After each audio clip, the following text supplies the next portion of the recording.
আজ ভ্যানে গাংনী যেতে যেতে ঘটে গেল এক দুর্ঘটনা। আর আজ আমি সারাদিন কি করলাম আজ আপনাদের আমি এই ভিডিওটির মাধ্যমে দেখাবো। দুপুর 11টার দিকে বাড়ি থেকে বেরিয়ে চলে গেলাম গাংনী যাওয়ার জন্য। আর আমার সাথে আছে দুইটা ফ্যান, আর একটা হলো চার্জার ফ্যান আর আরেকটা হলো সৌরবিদ্যুতে চলে। এই দুইটা ফ্যানই আমাদের বাড়িতে নষ্ট হয়ে গেছে। আর আজ কয়দিন ধরে আমাদের এলাকায় কারেন্ট থাকছে না, কারেন্টের প্রচুর সমস্যা হচ্ছে। এজন্য আমি ফ্যান দুইটা সাথে নিয়ে যাব ভাবলাম। আর আমাদের এলাকায় ভ্যান কম চলে, আমি অনেকক্ষণ দাঁড়িয়ে থাকার পরে এই ভ্যানটি আমি পাইলাম। চাচার ভ্যানে আমার ফ্যানটি আমি তুলে দিলাম, আর চাচা রকেটের গতিতে টানা শুরু করলো ভ্যান।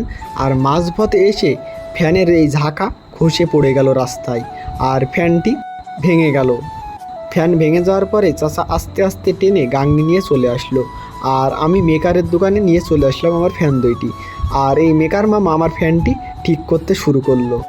আর এই চার্জার ফ্যানের ব্যাটারির সমস্যা, তাই আমি মেকার মামার গাড়িটি নিয়ে গিয়ে অন্য দোকান থেকে এই ব্যাটারিটি কিনে আনলাম। আর এই ব্যাটারিটির দাম নিছিল মাত্র 1000 টাকা। আর এই ব্যাটারিটি আমাদের এলাকায় দোকানে পাওয়া যাচ্ছিল না, অনেক খোঁজাখুঁজির পরে এক দোকানে গিয়ে এই ব্যাটারিটি আমি পাইলাম। আর এখানে আমার ফ্যান সারতে একটু বেশি টাইম লাগবে, এজন্য আমি এই মামার দোকানে বসেছিলাম আর ভাবছিলাম এখন কি করা যায়। আর এই দোকানের পাশেই ড্রেনের কাজ চলছিল, আর এই ড্রেনের কাজ করতে গিয়েই এই মামার ডেজারের ফাল ভেঙে গিয়েছে। আর এই ফাল ভাঙা দেখে আমি খুব হাসি পেলাম। আর এই পাশেই চায়ের দোকান, চায়ের দোকানে গিয়ে মামাকে বললাম 1 কাপ দুধ চা দেন, আর মামা আমাকে দিল রং চা। আর এই রং চাই আমি খাওয়া শুরু করলাম। আর আমাদের বাড়িতে গ্যাসের চুলা নষ্ট হয়ে গেছে, এজন্য আমি একটি গ্যাসের চুলা কিনবো, তাই চলে আসলাম এক হার্ডওয়্যারের দোকানে। আর এই হার্ডওয়্যারের দোকানে আমি যে গ্যাসের চুলাটি নেব ওইটা নেই, তার জন্য আমাকে বলল আপনি একটু বসেন, আমি ফোন করে দেখি এখন দেওয়া যায় কি ওইটা। তো অনেকক্ষণ বসে থাকার পরে হলো না, তাই আমি চলে গেলাম গেঞ্জির দোকানে গেঞ্জি কিনতে। এই গেঞ্জিটি আমার খুব ভালো লাগলো, তাই এই গেঞ্জিটি আমি কিনে নিলাম।